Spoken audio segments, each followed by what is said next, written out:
Welcome to today's custom-tailored deep dive, crafted just for you.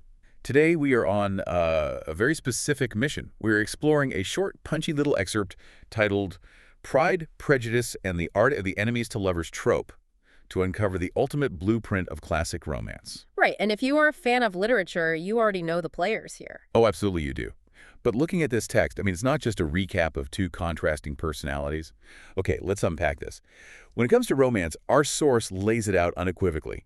Pride and Prejudice is the undisputed OG enemies to lovers story. Yeah, it's the absolute blueprint. We all know Lizzie Bennet brings pure sass to the table. The text actually points out she is a decidedly judgmental person. Highly judgmental. Right, and across the ballroom we have Mr. Darcy. Rich, yes, but the source explicitly labels him a total snob, and quite frankly a proud jerk. Oh, he is completely insufferable at first glance. It is the ultimate clash of egos. And what's fascinating here is the absolute lack of instant swooning affection in their dynamic. Yeah, there's none of that whatsoever. Right. Based on the text, instead of experiencing love at first sight, which was practically the requirement for romances back then, Elizabeth and Darcy take a completely different, almost abrasive route. They spend the entire book just roasting each other. Entirely. Yep. They skip the polite societal pleasantries completely and just go straight for the jugular. Exactly.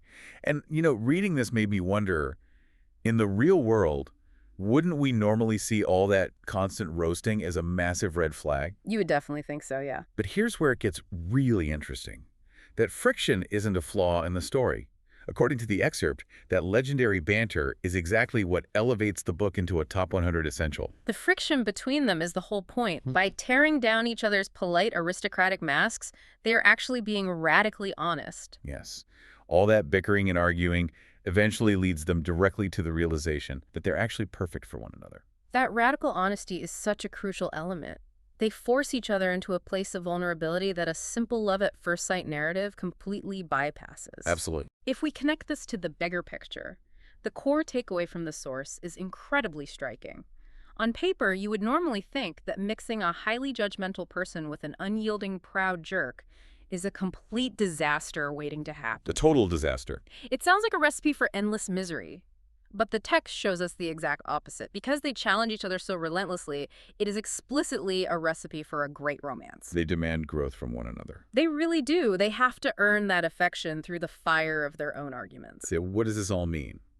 The key insight for you today is that the legendary foundation of the enemies to lovers trope relies on a deeply counterintuitive idea. Highly counterintuitive. Right. It tells us that friction, sass, and all that relentless roasting aren't things to run away from. Instead, those very conflicts can unexpectedly reveal your perfect match. It's the friction that creates the spark. Precisely. Which brings us to a rather modern dilemma, really. This raises an important question. We live in a world where we are so incredibly quick to swipe left on the slightest bit of friction. Instantly. But if the ultimate recipe for a great romance requires two people to act like a judgmental person and a proud jerk who roast each other relentlessly until their walls come down, are we missing out on epic love stories today by avoiding the very people who initially annoy us the most? Wow. That is really something to think about. We will leave you to ponder whether your own perfect match might just be the person who rubbed you the wrong way at a recent get-together. Thank you so much for bringing such an iconic piece of literary analysis to the table for this deep